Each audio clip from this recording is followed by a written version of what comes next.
Hey everyone, Tom here for a quick introduction. What you're about to hear was first broadcast in 2017.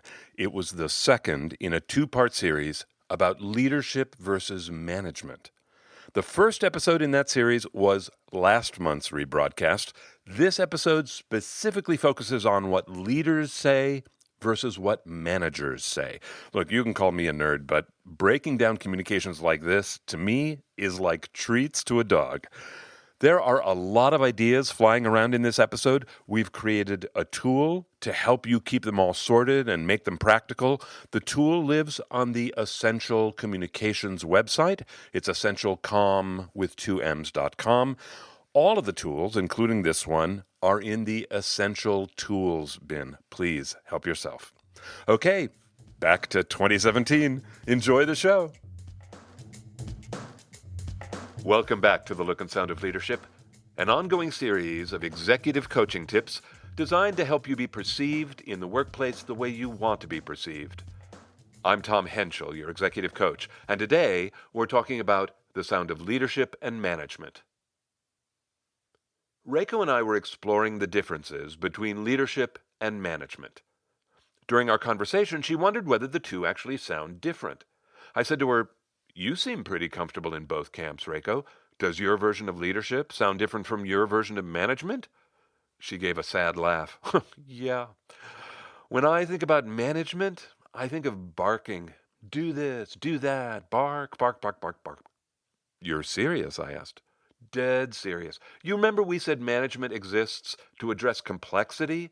Well, all that complexity is hard for me. I get cranky doing that kind of work, so I'm all bark, bark, bark." "What would you do differently?" I asked.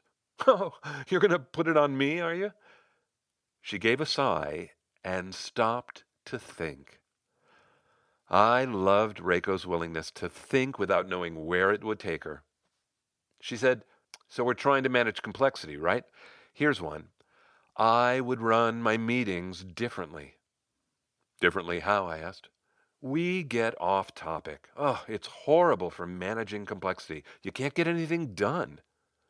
I asked, "When things drift off topic, how soon do you notice?" She screwed up her face and shrugged a shoulder. "I don't know. I notice when I notice." I ask because I have actually been thinking about that very question for years. "You have?" she asked. "Yeah, I have. I have this idea about noticing when topics change. I imagine that every conversation, like yours and mine right now, and everyone else's everywhere, are being transcribed, and that later, when things go off topic, we could order up a copy of the transcript, and we could see the actual instant when someone popped us out of the folder we had all been in together and jumped us somewhere else. And the game I've been playing with myself over the years has been to see if I can spot the jump in real time when it's actually happening. So now, when I'm in a meeting like yours and it goes off topic, a lot of times I can see it as it's happening. I don't get dragged along with it." "And what do you do?" she asked. "Well, if it's mine to facilitate, I usually let it go a little and I calculate, is the road we're on now more valuable than the road we were on? Okay, I'm willing. I'll make the choice to change the topics, and I might even point it out." "And what would that sound like?" she asked. I modeled, "Hey, I know we were just talking about that report, and that's important, and we will get back to it. But this feels more important to me right now, so let's really dive into it." She raised her eyebrows. "That's a good prompt, and it certainly wouldn't be me barking. Boy, I would really have to pay attention to catch those changes in real time. But you know something I have gotten good at noticing?" "What's that?" I asked. "Good work. I have learned to put appreciation first. And oh, man, it has taken me so long to learn this, but it's made a huge difference for me." "Tell me about it," I said. "Well, you asked what my version of leadership sounds like, and that for me, leadership is getting people to care about their work, right? Well, I began putting appreciation first." "Because you believed it would make people care?" I asked.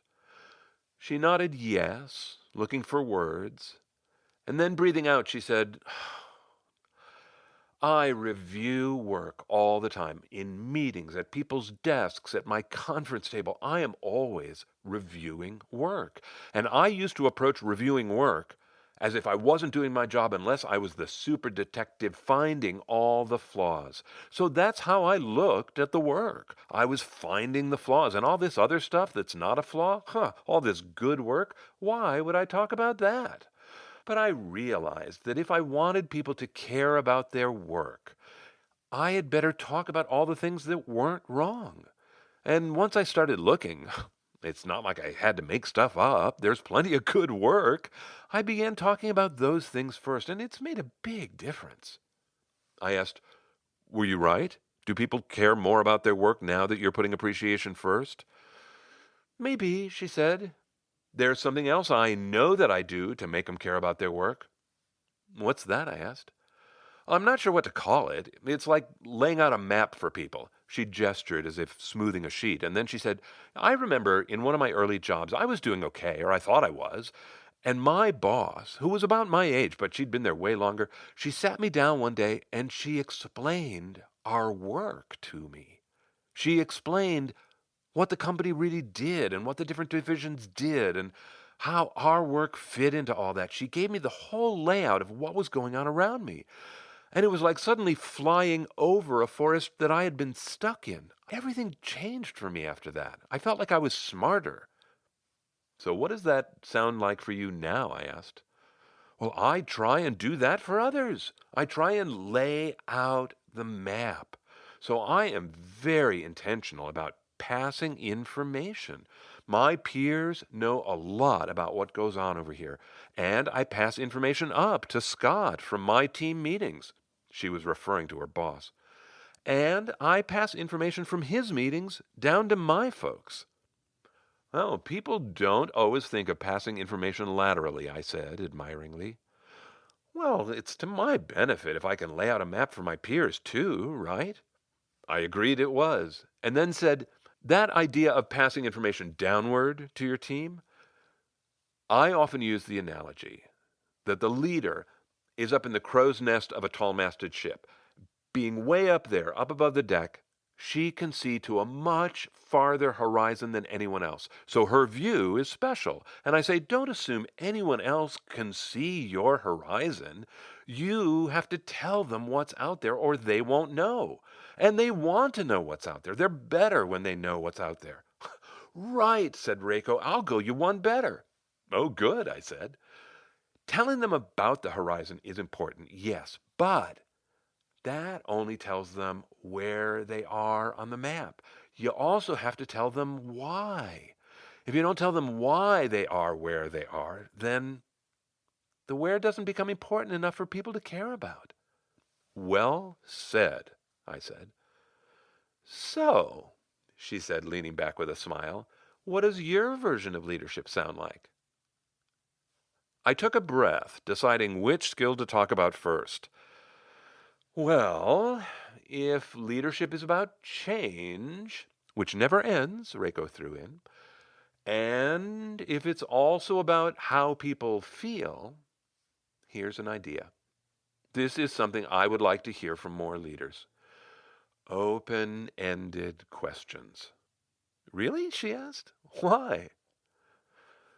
Oh, Reiko, I use them a lot. I see all the time how a conversation completely changes just by asking an open-ended question. People respond completely differently to them. Sometimes I wonder if it's in our wiring. Can you give me an example? She asked. Oh, sure, easy. So, okay, here we go. Ready? I'm going to ask you two questions, and I don't want you to answer either of them. I just want you to notice where your brain goes when I ask you these questions, okay? Okay, she smiled, liking the game. Here's question one. You have any questions about what we're talking about? Question two. What questions do you have about what we're talking about? She said, that second one is completely different. Because why? I asked. Because on the second one, I actually considered whether or not I had questions, she said. And the first one I asked, oh, no, I didn't consider for 1 second whether I had any questions. Clearly, the right answer was, no, I don't have any questions, right? So, oh my gosh, she said, that's horrible. I laughed, no babies with the bathwater, please. Closed-ended questions are not evil in and of themselves. They have their place. Oh, yeah, of course they do, she said. Do you know when I use them? When I manage. When do I see that, right? A closed-ended question. How many? Yes, no, is it this, is it that? Oh, yeah, I use those questions all the time. What an interesting idea, I said, that closed-ended questions might belong more to management and open-ended questions might belong more to leadership. And then she said, why are open-ended questions so hard? I said, I think there are 2 reasons. First, I think it's hard to get comfortable framing questions that way. I don't know if it's the English language or our American culture, but putting a question into the construction of an open-ended question is hard work. I know for me, it took a lot of work to get comfortable doing it. She said, you're not saying it's just hard to speak them. You're saying it's hard to think them in the first place. I said, that's actually better than what I said, so I will agree with it. What's the second thing that makes open-ended questions tough, she said. I looked at her without speaking. And then I held the silence. And finally I said, that. Stillness. Comfort in silence. Waiting. Listening. Not talking. Not even in your head. Getting still. All of that is a bitch. She rolled her eyes. I'd have to go on a retreat to do all that. And then more seriously, why is silence part of asking an open-ended question? I said, open-ended questions can sound like a threat. I mean, suppose I ask you, what got you to that decision? Now, that's a good, legitimate, open-ended question, right? What got you to that decision? She nodded. Sounds good. Would you also agree that possibly that same question could sound like a challenge? What got you to that decision? Oh, yeah, I see, she smiled. Stillness helps take the challenge out of an open-ended question. Not a big dramatic pause, but a comfort, an interest, a willingness to listen. Ask the question and stop talking. If you asked me an open-ended question in that way, I might actually try and answer it. And, she said, you might just care about your work. And then using her fingers to count, she said, okay, listing the sounds of leadership. I said put appreciation first. What else? The map, I said. Right, lay out the map. Tell them where they are on the map, then tell them why they're there. What else? Open-ended questions, I said. Right, and she made a note. And on the management side, she said, stop barking. Slow down. What else? I said, stay on topic, or at least notice when the topic changes. Oh, right, she said. Reiko and I agreed that all those behaviors, even the ones under the management banner, ultimately lead to the look and sound of leadership. All right, I wonder what you are thinking of this belief that I am espousing. I really believe that some ways of speaking lend themselves to more effective management, and some ways of speaking lend themselves to more effective leadership. And that was the premise of the whole episode, right? Are you willing to sign on to this? Now, look, I will concede there is not a sharp line with finite distinctions between the sound of management and the sound of leadership. It's not black and white. There's lots of crossovers. I grant you. But if you accept the premise that I laid out in last month's episode called Leadership versus Management, that leadership and management exist for different reasons, then it would make sense that they would actually sound different because you're trying to accomplish different things, right? I don't know about you, but this idea that they sound different excites me. It's something active you could pay attention to every day to sharpen your skills. So as a way of making my case about this, I want to drill in just a little deeper on one of the management skills and on one of the leadership skills, okay? So on the management side in this episode, you heard me talk about staying on topic. Okay. If you want to be an effective manager, manage your conversations, facilitate, keep people on topic, keep yourself on topic, learn how to do it. I listen to people for a living, and one thing I observe is how hard it is for people to stay on topic or to be able to get back to their original idea after they've gotten off topic. But also, what I find is that when I challenge people to be conscious about staying on topic, they can. It's an effort, it's an emerging skill, but they can. If you want to be a better manager, strengthen this muscle. Because, of course, it's not really a communications muscle, is it? It's just a mental muscle. Strengthen your ability to stay on track, and you will strengthen your management skills. And there's a tool, there is a great tool that will help support you staying on track. It is sorting and labeling. If you're new to the podcast, find this episode in the archive. The sorting and labeling skill is essential to the look and sound of leadership. If you're a longtime listener, you know how strongly I feel about sorting and labeling. If you haven't already, by the way, all of you, please reach out to me. I have a sorting and labeling PDF. I'd love to send it to you. If you don't know how to get in touch with me, I'll tell you in a second. Okay, so that's the skill I wanted to drill down on from the management side. Stay on topic. What about the leadership side?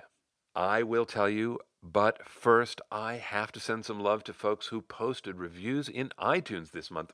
There were a lot of you from all over the world, from Mexico, FJ Costell, from the UK, Fizzle.gum, from Singapore, Vicky Hogan, from New Zealand, TWFNZ, and from the US, Brisket Boss, Novinskek 2626, El Honoree, Mikukin, Juku. Thank you, all of you, each of you. Look, to everyone listening, I love your emails and your expressions of gratitude that you send directly to me. Getting those in my inbox and corresponding with you is wonderful. And I have a special place in my heart for folks who make the extra effort to support the podcast by posting reviews in iTunes. Those reviews really matter, so thank you so much. Okay, so what about the sound of leadership? What one skill do I think would make you better? Inquiry-based leadership. You have never heard those words from me before. Inquiry-based leadership. What am I talking about? I'm saying that I think great leaders ask a lot of questions and not closed-ended questions. I think great managers ask closed-ended questions, but leaders ask open-ended questions, sincere, genuine questions of interest, not questions that are actually opinions. You know what I'm talking about, right? When somebody goes, well, don't you think that we should blah, blah, blah, blah, blah, blah? Like, that is not a question. That's an opinion. It's not a question at all. Leaders who use inquiry-based leadership also know how to listen. And they don't listen in order to debate. They don't listen to argue. They don't even listen to persuade. They listen to understand. And I will speak for myself. This is not easy. My own journey as a listener has been a long climb up a steep road, and it is not over yet, but oh my, I am in such a different place than when I started, and it has transformed me professionally and personally. If you want to work on something every day to sharpen your leadership blade, well, here are two things. Number one, try to get open-ended questions to come out of your mouth. And number two, try to listen to understand. It will stretch you. If you want support from the podcast to help you build those skills, oh my, there are so many you could listen to. First, in the archive on the Essential Communications website, there's an entire category of executive coaching tips called management skills. And there's another category called leadership. Just use those filters in the archive and then look and see what interests you. The archive, as I said, is on the Essential Communications website, which is essentialcomm.com. It's essentialcomm with 2 M's.com. Click the tab marked Coaching Tips. And if you want the sorting and labeling PDF, just hit the contact button. That sends an email straight to me. Just let me know what you're looking for, and I will get it to you. If you want the HTML version of the tips, you can hit the subscribe button when you're on the website, and you will get the executive coaching tips in your inbox once a month. And by the way, don't forget, you can download any of the tips as a PDF and maybe forward it to someone on your team or maybe your boss. What do you think? I don't know. Okay. If you want to build these muscles, what other episodes might you listen to? Here are 5. A breakdown of listening, questions as leadership, showing teeth, taming meetings, and the voice of authority. They're all on the Essential Communications website or in iTunes or Stitcher or Overcast or wherever you're getting your podcasts these days.